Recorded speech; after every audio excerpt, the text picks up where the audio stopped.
नमस्कार मंडळी, Priya's magical kitchen मध्ये तुमच्या सर्वांचं खूप खूप स्वागत। अनंत चतुर्दशीच्या तुम्हाला खूप खूप शुभेच्छा। आज आपण आपल्या लाडक्या बाप्पासाठी बनवत आहोत तळणीचे मोदक। चला तर मग सुरुवात करूया रेसिपीला।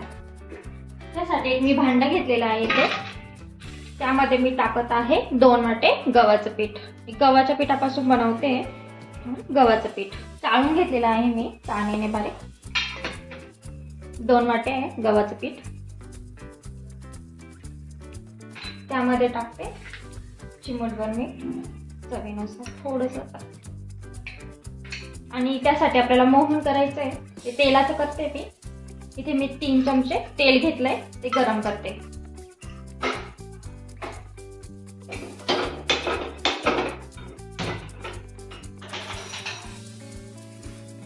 तेलाचं छान मोहन करून टाकलं तर मोदक आपले चांगले खुसखुशीत होतात। चांगलं कडकडीत गरम होऊ द्यायचंय।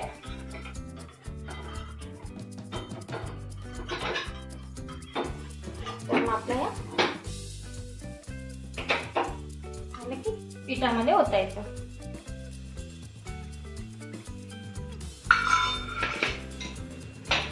त्यानंतर तेल आणि पीठ मळून घ्यायचं।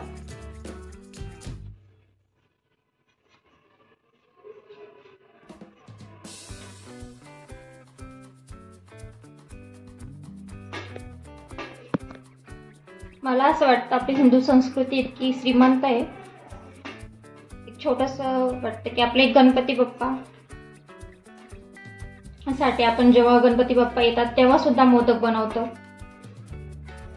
आणि जेव्हा गणपती बाप्पांना आपण निरोप देतो तेव्हा सुद्धा मोदक बनवतो। म्हणजे जसं की आपल्याकडे पाहुणे येतात किंवा आपले परदेशातून बाहेरून गावी मुलं सुद्धा येतात, त्यांच्या आल्यानंतर सुद्धा आपण गोडधोड पदार्थ बनवतो, आणि जेव्हा त्यांना जाण्याची वेळ येते तेव्हा सुद्धा आपण त्यांच्यासाठी पदार्थ देत असतो। चिवडा, लाडू वगैरे भरपूर पदार्थ देतो। त्याच पद्धतीने आता गणपती बाप्पांना निरोप द्यायची वेळ आली तर त्यांच्यासाठी पुन्हा एकदा तळणीचे मोदक। त्याच्यामध्ये थोडं थोडं पाणी टाकायचंय। खूप एकदम पाणी टाकू नका, थोडं थोडंसं टाका। ज्याप्रमाणे आपण गव्हाचं पीठ मळतो पोळ्यांसाठी तसंच मळायचंय। थोडं थोडं टाकून मळा, एकदम टाकून मळू नका।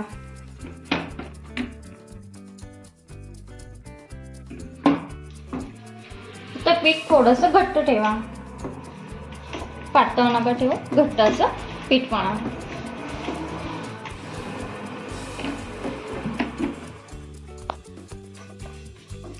अशा पद्धतीने गोळा मळून घेतलेला आहे पिठाचा। थोडंसं तूप लावून पुन्हा एकदा मळून घ्यायचं।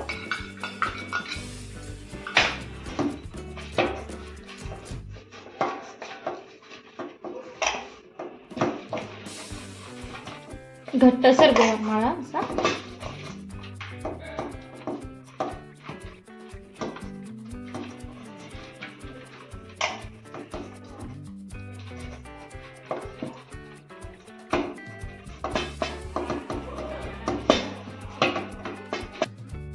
अशा पद्धतीने आता आपलं पीठ तयार आहे, ते झाकून थोड्या वेळ रेस्ट करायला ठेवून द्या। आता आपण सारंजी तयार करूया।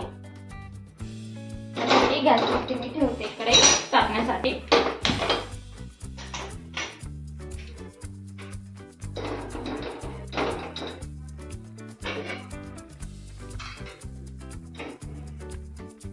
कढई तापल्यानंतर त्यात आपण टाकणार आहोत खसखस,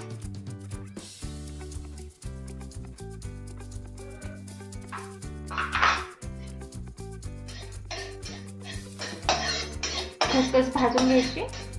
थोडीशी अशी लाल लाल होते, लालसर होईपर्यंत भाजून घ्यायची।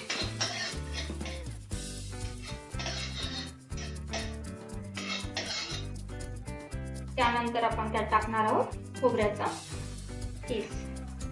1 वाटी घेतलेला आहे मी खोबऱ्याचा किस। तुम्हाला वाटलं तर किसून घेऊ शकता मोठे मोठे काप येण्यासाठी, तर मी हा मिक्सरला काढून घेतलेला आहे। 1 वाटी आहे तो पण भाजून घ्यायचा।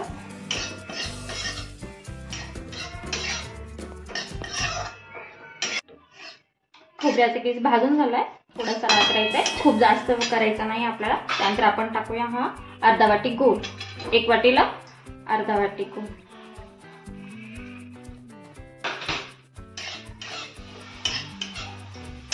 हलवून घ्यायचं.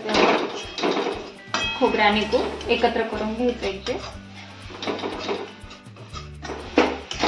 झटपट होत आहे तळणीचे मोदक, करायला पण सोपे, साहित्य पण कमी लागतं.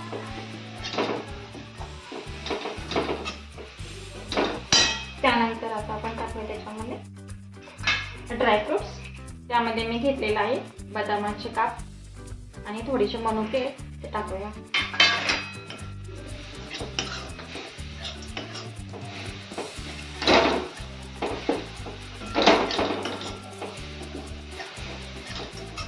रंग कलर चेंज झालाय आता आपला सारणचा. गोळ मिक्स होतोय. त्यामध्ये टाकून थोडीशी वेलची पावडर. गोड पदार्थ आला की वेलची पावडर, जायफळ आलं.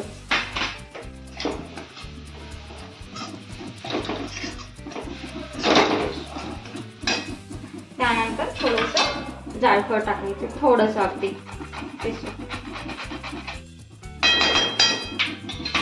ठीक आहे. आणि मिक्स करून घ्यायचं.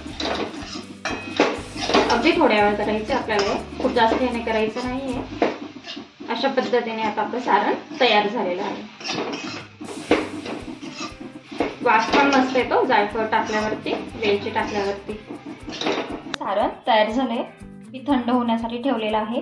तोपर्यंत आता आपण पीठ मळून त्याची पारी तयार करूया. थोड्या वेळ भिजलेलं आहे,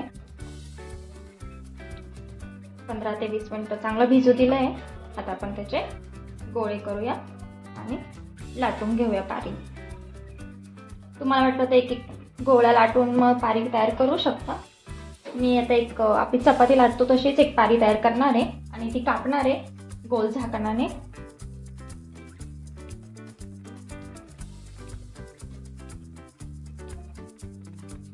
अशा पद्धतीने चपाती लाटतो तसं लाटून घ्यायचं.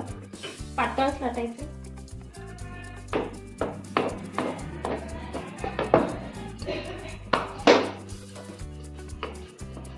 कारण काय होतं, झाकणाने एकदम ते सारखा आकार भेटतो आणि झटपट तयार होतात. एक पारीला वेळच लागतो थोडंसं. त्यामुळे अशी पातळसर एक चपाती लाटून घ्यायची आणि झाकणाच्या साह्याने तिचे काप करायचे.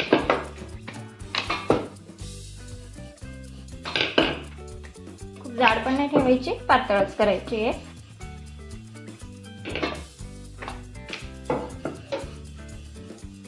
कडाने लाटून घ्यायचं व्यवस्थित.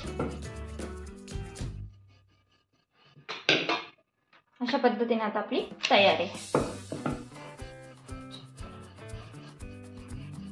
आता आपण त्याचे झाकणाच्या साह्याने गोल काप करून घेऊया, जेणेकरून आपल्याला सारखे आकार मिळतील.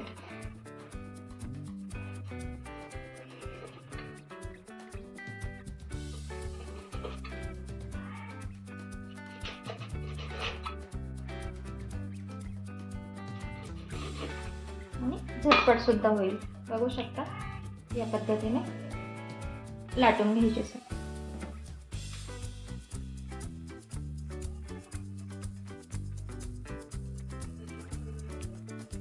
एकदम सर्व लाटून घेतले, नंतर सारण भरून तयार केले तरी चालते. कढईमध्ये तेल तापण्यासाठी ठेवले मोदक तळण्यासाठी. तोपर्यंत आता आपण पारीमध्ये सारण भरून मोदक तयार करू, जेणेकरून आपलं तेल पण तापेल. पारी घेतली मी आता, मध्ये सारण भरूया. थोडंसं छोटे छोटे केले तरी चालतील, मोठे केले तरी चालतील, तुम्ही जसे आवडतील तसे. चिकट असेल तर थोडंसं कोरडं पीठ लावून घ्या आणि अशा कळ्या पडायच्या. जितक्या शक्य तितक्या कळ्या पाडू शकता तुम्ही. 18, 21.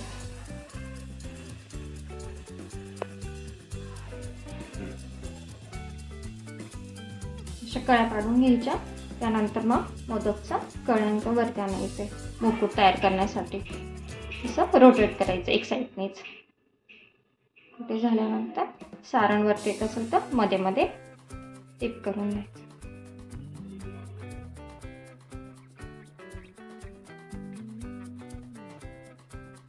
अशा पद्धतीने मोदक.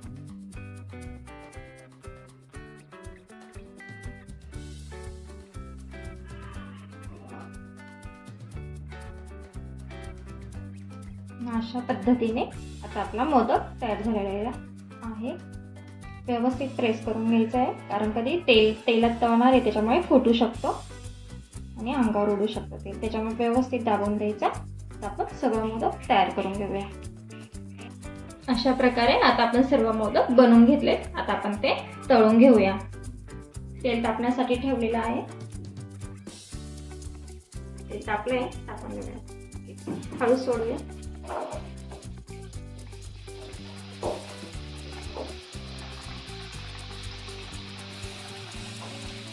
थोडी काळजी घ्यायची तेलात टाकताना. थोडा शेक पण देऊन घ्यायचा. थोडं काही फाटलं वगैरे असेल तर. गॅस थोडा मीडियम करायचा.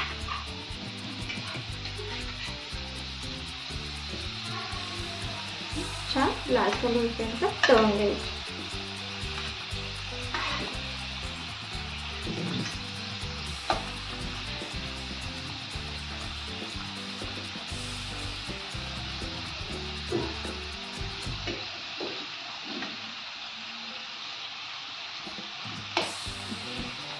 जास्त पण लाल होऊ द्यायचं, मीडियम जास्त तळून.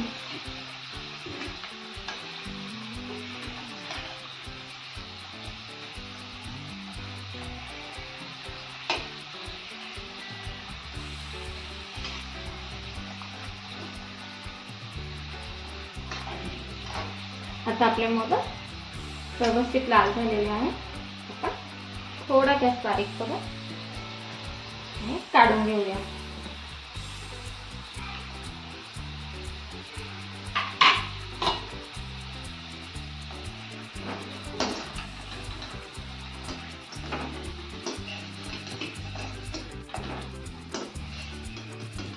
अशा पद्धतीने सर्व मोदक काढून घेऊया.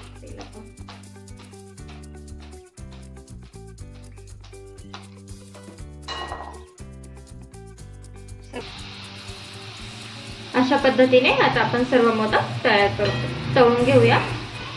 अशा प्रकारे आपले खुसखुशीत गव्हाच्या पिठाचे तळणीचे मोदक तयार झालेले आहेत. आवडल्यास नक्कीच लाईक करा, शेअर करा, सबस्क्राईब करा, बेल बटन दाबायला विसरू नका.